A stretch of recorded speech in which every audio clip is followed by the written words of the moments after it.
видим бъдещето на това. Така че трябваше да се стартира за кратко време. Напънахме се с моите млади колеги и разбира се, заданието пристигна некъде май месеца, ние на 16 май трябваше да предадем обекта. През това време се наби. Добре, че направихме по-елементи, когато ние си съботим, за да може да се пристъпи вече към един идеен проект, който да може да влезе в рамките на наредбата и на закон за устройството на територия и закона за памет.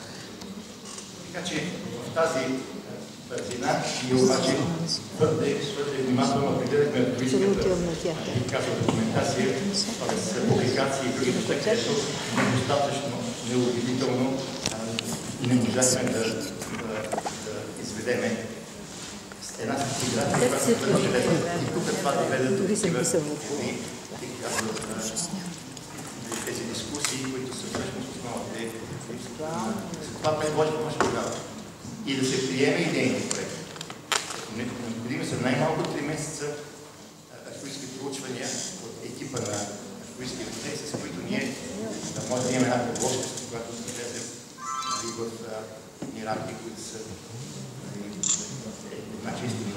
Колкото до самата идея за силуета на частността, ние търсим знака и артистичност и знака, но не е това, което е венецианската карта. Само на толкова има 220 документа на ЮНЕСКО, които част от техни са преведени.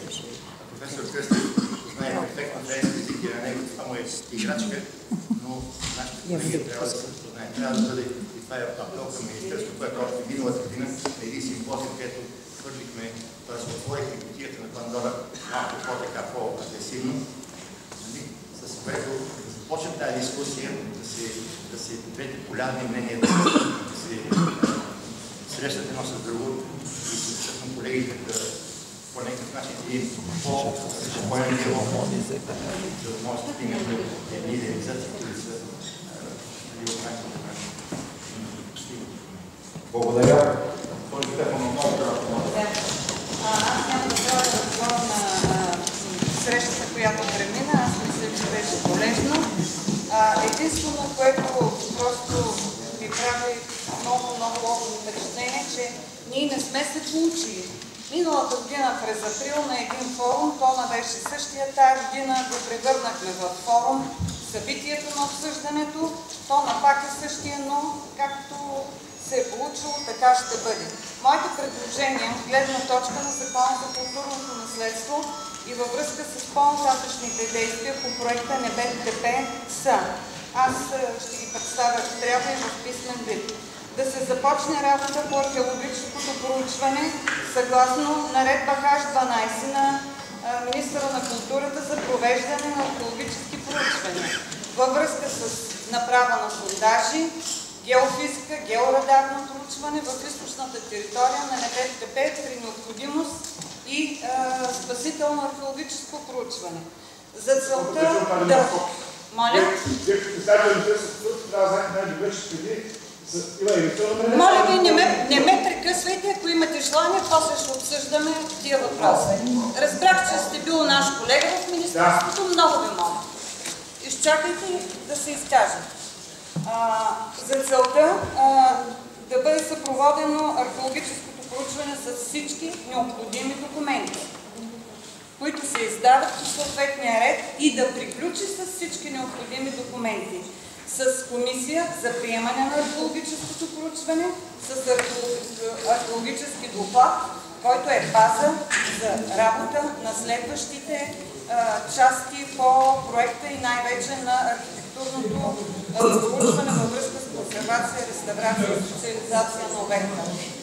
От 80-та година за обекта няма археологическа документация.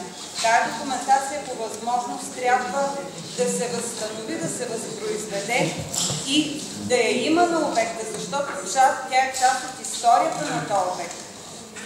Той е научен доклад на научния ръководител, който по някакъв начин 80-та година някъде е отишъл изгонен или отстранен от обекта, аз не знам, но така или иначе на БТП няма научна документация, която да бъде ползвана в проектните разработки и за това в момента спорим кое е първо, кокошката или яйцето. И ако искате да бъда честна, и в проекта на архитект Бройко от 2010 година тия проблеми не са решени, и в проекта на архитект Фърков сега също не са решени.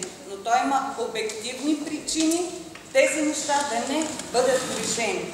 Второто предложение след археологическото проучване, което искам да направя и считам за разумно, е във връзка с проведената дискусия относно идеен проект на БТП Сцена на вековете. Предлагам на община Пловдив създаването на експертна работна група с представители на Археологическо дружество Пловдив, на ИМНАБАН, Камара на архитектите Пловдив, САП на Съюза на архитектите Пловдив, ИКОМС, Министерство на културата и други заинтересовани организации и ведомства, които в момента не съм споменала, и тази работна група да разгледа, обсъди всички направени предложения на сегашното обществено обсъждане, както и това, което се състоя миналата седмица в четвъртък, предполагам, че е документирано, и на базата на това, на направените забележки и съображения, да подготви съвместно с общината тази експертна работна група проект или планово задание за следващата фаза на проектиране, която да бъде по-пълна, изяснена и достатъчно професионално изготвено планово задание. Благодаря.